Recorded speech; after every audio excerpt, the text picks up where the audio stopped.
Hello good morning friends.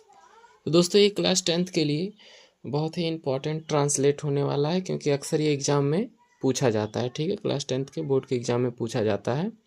तो आइए इसको देखते हैं। एक चींटी वाला जो था वो आता है, क्या है, एक चींटी नदी की धारा में बहती जा रही थी। ठीक है, एक चींटी है जो कि नदी की धारा में बहती जा रही थी। तो इसको मैंने इस तरीके से लिखा है कि एक एक लाइन जो है आप ट्रांसलेट करेंगे तो बहुत ही इजी होगा। ठीक है, तो आइए देखते हैं। पहले क्या करेंगे, एक चींटी जो कि नदी की धारा में जा रही थी, तो हम इसको लिखेंगे। सब्जेक्ट हमारा क्या है, एक चींटी है, तो एन आंट।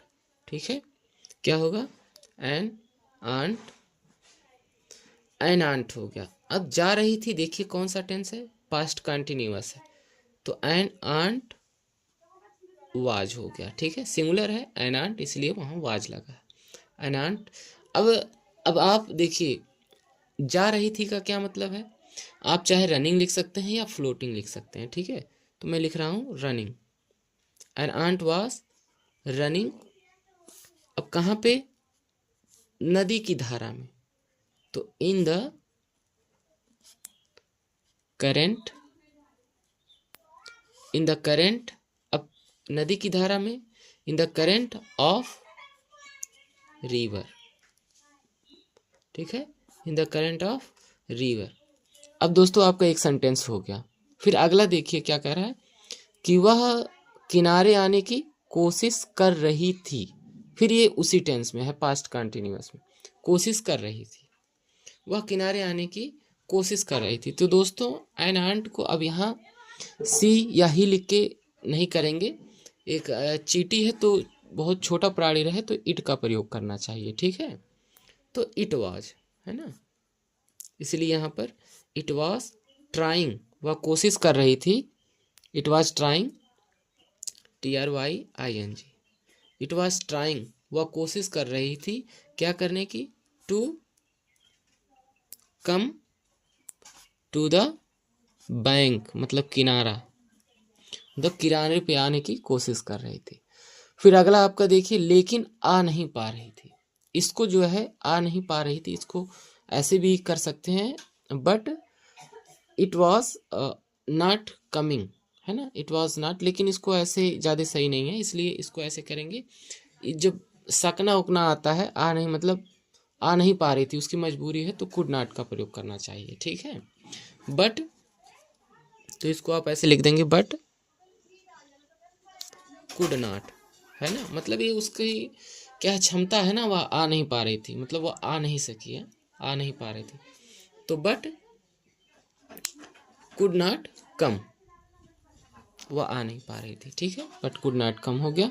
फिर अगला देखिए, एक तोते ने एक पत्ता तोड़कर नदी में डाल दिया। अभी देखिए पास्ट इंडेफिनिट टेंस का है, मतलब वर्ब का सेकंड फॉर्म का आपका यूज करना है, सेंटेंस पॉजिटिव में है।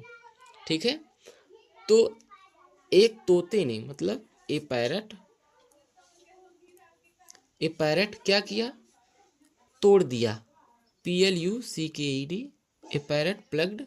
अब क्या तोड़ा उसने, एक पत्ता, यानी कि a leaf, a parrot plucked a leaf. उसके बाद क्या किया, और, है ना, एक तोते ने एक पत्ता तोड़कर नदी में डाल दिया, a parrot plucked a leaf, वहां पर and, a parrot plucked a leaf and threw it, है ना, THREW, and threw it, and threw it into the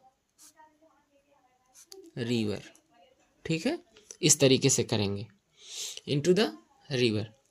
अब आपका लास्ट सेंटेंस बचता है क्या, चींटी पत्ते पर बैठ गई। ये भी पास्ट इंडेफिनिट का है। ठीक है, तो ये भी वर्ब का सेकंड फॉर्म, द आंट बैठ गई, सिट सैट होगा, है ना, द आंट सैट, कहाँ बैठ गई, ऑन द लीफ, पत्ती पर बैठ गई, LEAF, पत्ती पे बैठ गई। अब क्या हुआ, और उसकी जान बच गई, एंड इट वॉज सेव्ड, या पैसिव वॉइस में, एंड इट वॉज सेव्ड। ठीक है, ये दोस्तों फाइनली आपका कंप्लीट हो गया पैसे। तो इसको आपको ध्यान से देखना है, ध्यान से करना है, एक दो बार प्रैक्टिस करनी है। ठीक है, वीडियो अच्छी लगी हो तो ज़रूर वीडियो को लाइक करें और चैनल को भी सब्सक्राइब करें, और हाँ, कमेंट करना ना भूलें। धन्यवाद।